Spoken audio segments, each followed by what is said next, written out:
ಈ ರೀತಿಯಾಗಿ ಸಂಗ್ರಹ ಮಾಡಿ ಇಟ್ಕೊಳ್ತಾ ಇರೋದಕ್ಕೋಸ್ಕರ ಈಗ ಬೆಳಗಾವಿಯ ಜಿಲ್ಲಾಧಿಕಾರಿಗಳು ಮಾತನಾಡಿದ್ದಾರೆ. ವಿಚಾರದಲ್ಲಿ ಏನು ಹೇಳಿದ್ದಾರೆ ಜಿಲ್ಲಾಧಿಕಾರಿಗಳು ಅನ್ನೋದು ನೋಡೋಣ. ಬೆಳಗಾವಿಯಲ್ಲಿ ಪೆಟ್ರೋಲ್ ಡೀಸೆಲ್ಗೆ ಜನ ಮುಗಿಬಿದ್ದು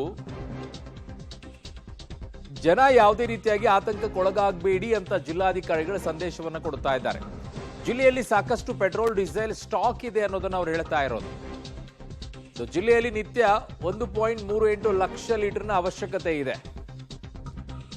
ನಿನ್ನೆ 2,62,000 ಲೀಟರ್ ಪೆಟ್ರೋಲ್ ಡೀಸೆಲ್ ಖರೀದಿ ಆಗಿದೆ ಅಂತ ಹೇಳ್ತಾ ಇದ್ದಾರೆ. ಪ್ಯಾನಿಕ್ ಆಗಿ ಜನ ಈ ರೀತಿ ಖರೀದಿ ಮಾಡ್ತಾ ಇದ್ದಾರೆ.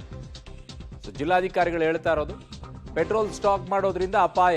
ಈಗ ಯಾರು ತಗೊಂಡಿದ್ದಾರೆ ಅವ್ರಿಗೆ ಹೇಳಿ, ಮೊದಲು ಕೇಸ್ ಹಾಕ್ತೀವಿ ಅಂತ ಹೇಳಿ. ಯಾಕಂದ್ರೆ ನಾಳೆ ಹೆಚ್ಚು ಕಡಿಮೆ ಆಗೋತಾದ್ರೆ ಅವರಲ್ಲ, ಅವರ ಅಕ್ಕಪಕ್ಕದಲ್ಲಿರುವಂತ ಮನೆಯವರಿಗೂ ಅನುಭವಿಸಬೇಕಾಗುತ್ತೆ. ನಮ್ಮ ಬೆಳಗಾವಿ ಜಿಲ್ಲೆನಲ್ಲಿ ಪ್ರತಿ ದಿವಸ ಡೊಮೆಸ್ಟಿಕ್ LPG ಸಿಲಿಂಡರ್ ಕನ್ಸಂಪ್ಷನ್ ಸರಿಸುಮಾರು ಒಂದು 20,000 ಇಂದ 25,000 ಸಿಲಿಂಡರ್ಸ್ ಇರ್ತವೆ. ಸಾಧಾರಣವಾಗಿ ಇದು ಪರಿಸ್ಥಿತಿ.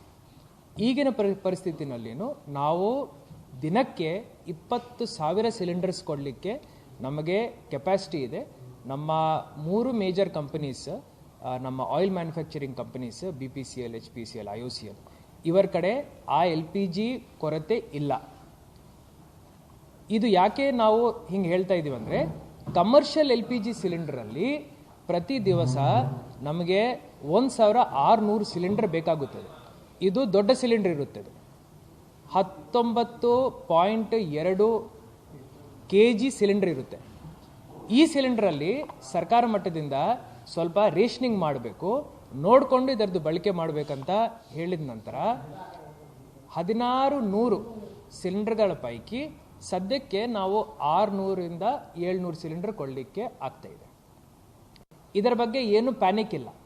ನಮ್ಗೆ ಇನ್ನೂ ಸಪ್ಲೈನೂ ಬರ್ತಾ ಇದೆ, ನಮಗೆ ಸಪ್ಲೈ ಮಾಡಲಿಕ್ಕೆ ಕೆಪಾಸಿಟಿ ಇದೆ. ನಮ್ಮ ಕಡೆ ಲಾಜಿಸ್ಟಿಕಲಿ ಯಾವುದೇ ಇಶ್ಯೂ ಇಲ್ಲ. ನಾವು ಇದನ್ನು ಕರೆಕ್ಟ್ಲಿ ಯಾರಿಗೆ ಅವಶ್ಯಕತೆ ಇದೆ, ಯಾವ ಮಿತಿನಲ್ಲಿ ಬಳಕೆ ಮಾಡ್ಕೋಬೇಕೋ ಅದನ್ನು ಮಾನಿಟರ್ ಮಾಡ್ತಾ ಇದ್ದೀವಿ ಅಷ್ಟೇ.